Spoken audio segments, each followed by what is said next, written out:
Alors le Zohar ce matin, il parle de la mitzvah de Aktarat HaKetoret, le Mizbeach HaKetoret.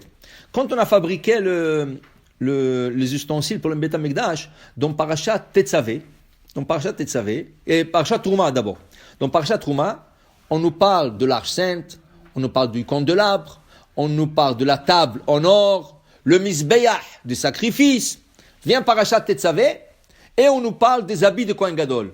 Le manteau bleu, la tunique blanche, le chapeau, la ceinture, okay? Le pectoral, le tzitz. Et à la fin de la paracha, on nous parle de Mizbeach HaKetoret. Non, le Mizbeach HaKetoret devrait être au début, pas avec les ustensiles, mais la Torah l'a mis avec les habits. Il dit ici le Zohar, Mizbeach Miktar HaKetoret, puisqu'on a dit d'Irtiv Mizbeach, alors pourquoi on dit Miktar Ketoret? Il dit ici, Digin denatle me'atar la aktara kama d'avad Aaron.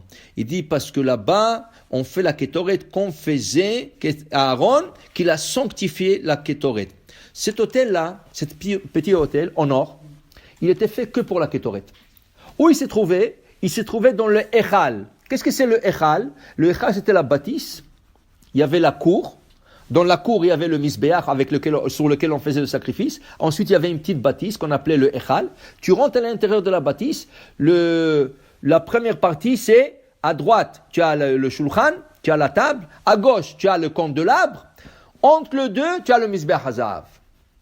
Et c'est là-dessus que Aaron rentrait 2 fois par jour, une fois le matin, une fois en après-midi, pour faire la Ketoret. Et c'est comme ça que le Kohanim faisait aussi l'ordre de la Ketoret. Maintenant, ce Mizbeach-là, il est dédié que pour ça. On brûlait l'encens, c'est tout, point. Okay? On ne pouvait pas faire une autre chose. Okay?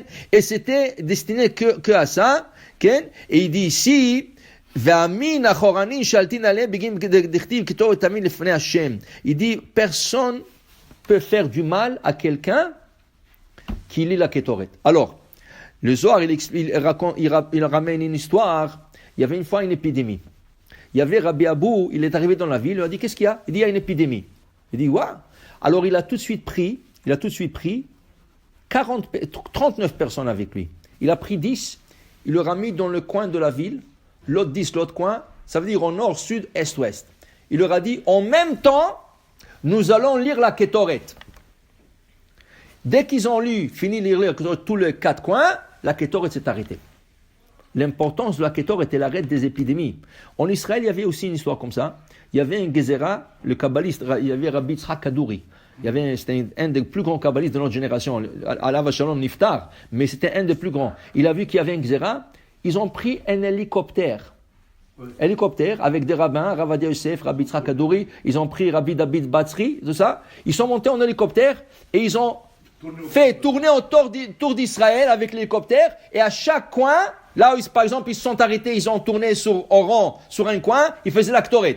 Là ils allaient dans l'autre côté, ils tournaient au rang, ils faisaient la Ketoret jusqu'aux 4 coins, jusqu'à ce qu'on dit ça y est, la Gezerah est arrivée, a été annulée, et ils sont descendus. Pour dire, la Ketoret c'est bien. Alors si quelqu'un a des mauvais esprits dans une maison, quelque chose comme ça, alors qu'il fait Hanoukat Abayit.